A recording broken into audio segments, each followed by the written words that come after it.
Վարդևանյան, որ ԱԱԾ մեկուսարան են տեղափոխելու, չեն համապատասխանում իրականությանը։ Նաիրի բժշկական կենտրոնում է գրված, խնդրում եմ հաստատեք անհետ։ Խնդրեմ հետևյալ կերպ նայենք։ Մենք հայտարարել էինք, չէ, որ առողջական որոշ հանգամանքներ են ի հայտ եկել։ Դա ինչ է իրենից ենթադրում։ Դա նշանակում է, որ պետք է անձը ստանա բժշկական օգնություն։ Բժշկական գաղտնիքից ելնելով եկեք ես այդ մանրամասները չբացահայտեմ, բայց այն, որ Սամվել Կարապետյանը բժշկական օգնության իրավունքի տիրույթում է, դա փաստ է, դրան ավելացնելու բան չունի։ Մի պարզ հարց էլի խնդրում եմ պատասխանել, որպեսզի մեր հեռուստադիտողները հասկանան։ Վերաքննիչի որոշումը ինչի մասին է, ինչ է նշանակում։ Ռուբեն Հակոբյանը մեզ ասել է, որ դա նշանակում է տնային կալանքը վերացվում է եւ ուժի մեջ է մտնում կալանքի որոշումը, ասեմ, կամ կալանավորման հարցը։ Վարույթ հարուցելու մասին որոշումը բեկանվել է վերաքննիչ քրեական դատանի կողմից հակակոռուպցիոն ուղղվածությամբ։ Արդյոք դրա հետևանքը ի վերջո դա է։ Այո, բայց արդյոք դատարանը հենց ուղիղ գնահատականը տվել է տնային կալանք թե կալանք, ասում եմ, որ ոչ։ Կարող էր արդյոք այդպես անել, կարող էր, այդպես չի արել։ Հիմա մնացած հարցերը ուղղեք Սուրեն Խաչատրյանին, օրինակ։ Ամեն դեպքում պարոն Կարապետյանը տեղափոխվել է մեկուսարան, երբ բժշկական հարցերը ըստ այս որոշման 48 ժամվա համար, եթե անձը չունենար բժշկական օգնության եւ սպասարկման անհետաձգելի իրավունքի իրացման հարցեր, այո, այդ հարցը կարող էր դիտարկվել։ Այսինքն պետք է 48 ժամվա ընթացքում, որովհետև հունվարի 18-ին լրանում է անձի անձնական ազատության իրավունքի սահմանափակման հարցը, բայց ինչի եմ ասում կարող է, որովհետև օրինակ այսօր դատավոր Դոլմազյանը քննության առարկա պետք է դարձնի տնային կալանքի երկարաձգման հարցը, տնային կալանքի, եւ եթե օրինակ տնային կալանքի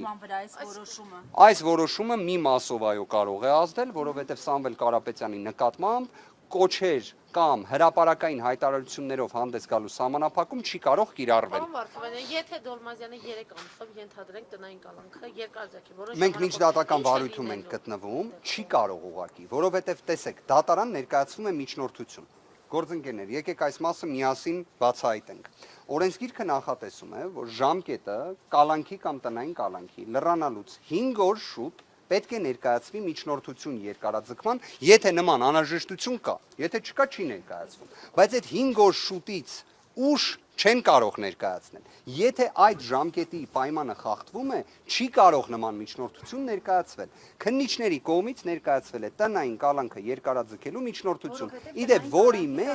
որի մեջ նաև բոլոր պատճառաբանությունները, հիմնավորումները, թե իրենց պատկերացմամբ ինչի տնային կալանքը պետք է պահպանվի, ներկայացված են։ Հիմա դա կլիներ Սուրեն Խաչատրյանի որոշումը ամսի 16-ին, կլիներ ամսի 18-ին, թե 19-ին, եթե ամսի 13-ին ուղիղ չէր կայացվում, իրավական նշանակություն չի կարող ունենալ։ Պարոն Վարդևանյան, դուք նշեցիք, որ հակակոռուպցիոն դատարանի դատավոր Ստասիս Պետրոսյանը ելնելով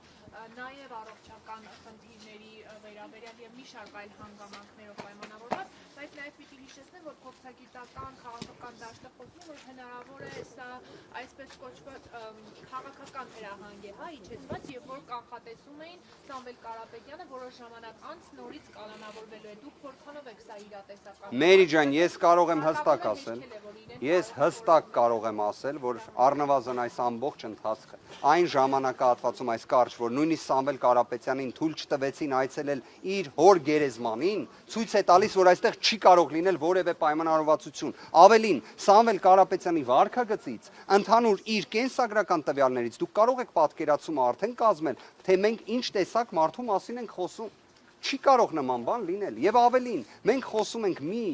աբսուրդային իրականության մասին, մի իրավական, կներեք, ամենաթողության, բեսպրեդելի մասին, որը տեղի է ունենում Սամվել Կարապետյանի գործով, որը տեղի է ունենում հունիսի 17-ից, երբ Facebook-յան արդարադատությունով է որոշվում ամեն ինչ։ Դուք կհիշեք, նախորդ անգամ մենք դատական նիստի էինք, հայկական ժամանակը արդեն ասել էր, թե ինչ ելք է լինելու։ Իդեպ ես սարսափում եմ կարդալ հայկական ժամանակը այսօր, թե տեսնենք հիմա ինչ են կանխատեսելու այս դատական նիստի հետ կապված։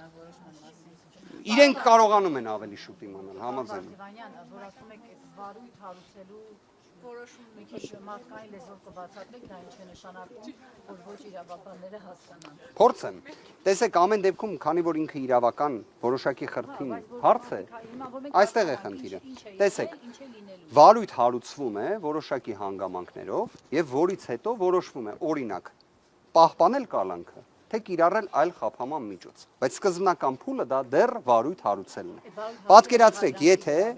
վարույթ հարուցել միջնորդության վերաբերյալ դատարանը գտել է, որ ոչ թե պետք է հատուկ ընդգծի, որ օրինակ տնային կալանքը պետք է բեկանվի եւ կալանքը պետք է լիներ որպես այդպիսին խափանման միջոցը, այլ ընտրել է այլ մոտեցում։ Ենթադրում եմ ընտրել է այլ մոտեցում, քանի որ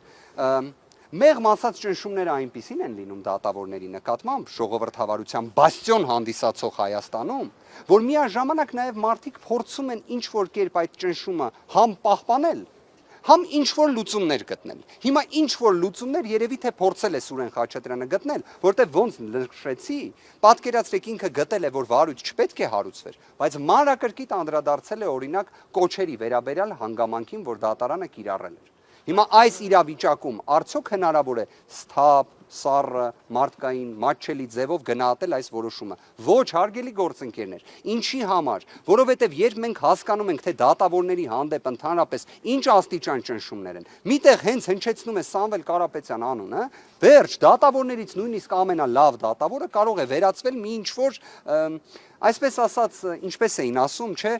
թե ինչ է արդարությունը, թե ինչ է արդարադատությունը, թե ինչ է դատավորի խիղճը, այս 3 հարցերին պատասխաններ չեն գտնում այդ դատավորները։ Երևի իրենք էլ են ուզում ինչ-որ միտեղ, որ դա գրված լինի։ Օրինակ դատավորներ կան երևի թե, որ ուզում են հասկանան, թե ինչ է դատավորի խիղճը։ Դեռ չեն կարողացել հասկանալ, բայց կարողանում են այսպիսի դատական ակտեր կայացնել։ Պարոն Վարդևանյան, հիմա եթե Սամվել Կարապետյանի առողջական վիճակը գնահատվի, լավանա,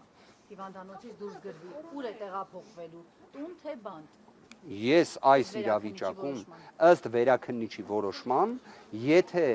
դիտարկենք իրավիճակը, որ բժշկական օգնության եւ սպասարկման հարցը չլիներ, միևնույնն է չենք կարող պատասխանը տալ, որովհետեւ արդեն կա դատական նիստ նշանակված տնային կալանքի երկարաձգման հարցով։ Ինչի համար եմ սա ընդգծում։ Պատկերացրեք, եթե օրինակ դատավոր Դոլմազյանը կիրառում է վարչական հսկողությունը որպես խափանման միջոց եւ իր դատական ակտում արձանագրում է, որ որոշումը մտնում է օրինական ուժի մեջ հենց դատական նիստերի դալիճից։ Ինչ է լինում այդ ժամանակ անձը, անկախ նրանից թե երբ է լռանում ժամկետը խափանման միջոցի, դուրս է գալիս դատական նիստերի դալիճից։ Այս իրավական կազուս է էլի առաջացել, հա, պարոն Վարդևանյան։ Որոշակի առումով, այո, բայց խնդիրը ուրիշ բանում է։ Հակասություն ես չեմ տեսնում ինչու, որովհետև հունվարի 13-ից գիծ ենք քաշում, գործընկերներ։ Հունվարի 13-ից անդին այլևս հնարավորություն տնային կալանքի խափանման միջոցից զատ ավելի խիստ խափանման միջոցի իրավական կառուցակարգ չկա։ Գտեք ցանկացած իրավաբանի, ասեք կա տենց մեխանիզմ թե չէ։ Քրեական դատավարության օրենսգիրքը ուղիղ սևը սպիտակով այդ կարգավորումը նախատեսել է 5 օր շուտ։ Այլ հարց երևի թե Սուրեն Խաչատրյանից կարող է լինի հիմա դժգոհություն։ Օրինակ, ասեն ինչի ամսի 13-ին չէր տվել դատական ակտը։ Օրինակ ինչի չի արել Սուրեն Խաչատրյանը։ Այ հիմա կարող է նորից հարց առաջանա Սուրեն Խաչատրյանի խիղճը, արդարադատությունը, արդարությունը ինչա, ոնց է։ Բայց մի բան կարող եմ ասել, իսկապես ես մարդկայնորեն նույնիսկ ինչ որտեղ սարսափում եմ մեր դատական համակարգից։ Սարսափում եմ, որպես իրավաբան իսկապես ինքը վախենալու երևույթ է, որ ստացվում է դատավորը կարող է իսկապես նման դատական ակտ կայացնել։ Այսինքն նման կերպ փորձի իրավիճակը մեկնաբանել։ Բայց ես հասկանում եմ նաև այն աստիճան հակասականության մեջ են իրենք։ Իրենք էլ չեն հասկանում երևի թե ինչ փորձեն անել այս ճնշումների պայմաններում։ Իրականում Սամվել Կարապետյանը երբ դեռևս հունիս ամսին իր առաջին հայտարարություններից մեկում, որը դիմել էր հանրությանը Արմավիր քրեակատարողական հիմնարկում գտնվելու ընթացքում, նույն ինքը Չոբան Քյարայի քրեակատարողական հիմնարկից վերջինիս կողմից հենց նշվել էր ընդհանրապես դատական համակարգի խնդիրները, ընդհանրապես դատավորների անկախության խնդիրը, որ իրականում դատավորները ոչ թե անկախ են, այլ կախյալ են։ Եվ այս հանգամանքների վերաբերյալ իր խոստումները ներկայացրել էր։ Իդեպ ճանաչելով արդեն Սամվել Կարապետյանին առավել քան լավ, վստահ եղեք այդ խոստումը կատարելու է։